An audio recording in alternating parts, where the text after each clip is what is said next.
Assalamualaikum warahmatullahi wabarakatuh. Apa khabar anak-anak tahun 3 Ibn Rushd? Saya harap kamu semua dalam keadaan baik-baik sahaja. InsyaAllah pada hari ini kita akan belajar subjek adab dan akhlak Islamiyah bersama Ustazah. Sebelum kita mulakan pembelajaran kita pada hari ini, mari sama-sama kita membaca doa belajar. Bismillahirrahmanirrahim. Allahumma ftah alaina hikmataka wanshur alaina min khazaini rahmatika ya arhamar rahimin. Rabbi shrah li sadri wa yassir li amri wahlul 'uqdatam min lisani yafqahu qawli. Amin. Okey, hari ini kita akan belajar tajuk adab menghidang makanan. Okey, apa dia adab menghidang makanan? Yang pertama, mengelap pinggan mangkuk sebelum digunakan. Pastikan sebelum menghidang, pinggan mangkuk itu dalam keadaan yang kering. Kalau basah, kita hendaklah lap terlebih dahulu sebelum kita letakkan makanan. Yang kedua, tidak menggunakan pinggan mangkuk yang retak. Kalau pinggan mangkuk kaca, pinggan yang retak itu akan membahayakan kita kerana apa? Risau serpihan kaca akan termasuk dalam makanan, ataupun pinggan yang retak itu tidak boleh digunakan jika kita makan dalamnya, makanan akan tertumpah. Okey. Yang ketiga, menggunakan pinggan mangkuk yang bersih. Pastikan pinggan mangkuk yang digunakan tu dalam keadaan yang bersih, dah dibasuh terlebih dahulu. Yang seterusnya, menyusun dengan kemas. Okey, semasa menghidang, pastikan kita susun rapat-rapat pastikan dalam keadaan yang kemas, jangan berterabur. Okey, dan seterusnya menyediakan peralatan yang cukup, iaitu seperti sudu, garfu dan lain-lain lah. Okey, seterusnya faedah menyediakan makanan dengan betul.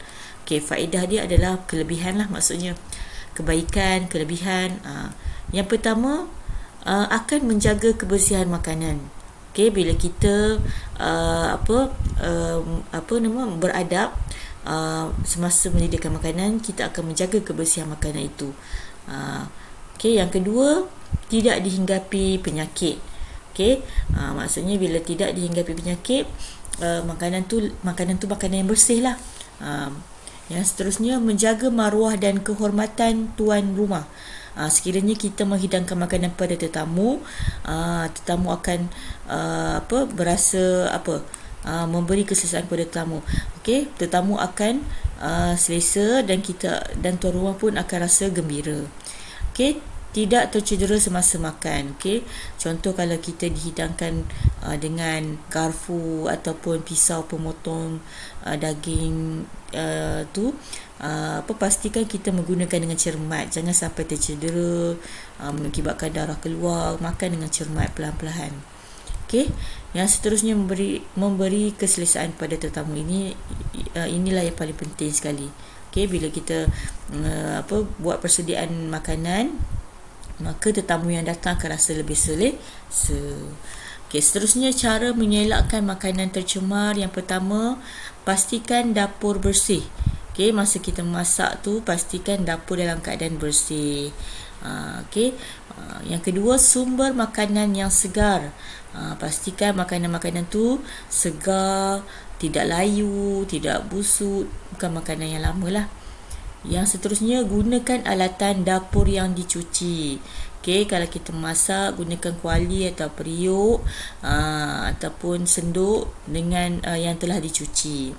Okey, yang seterusnya, tangan selalu dicuci. Okey, sebelum masak, sebelum menghidangkan makanan, mesti cuci dulu tangan.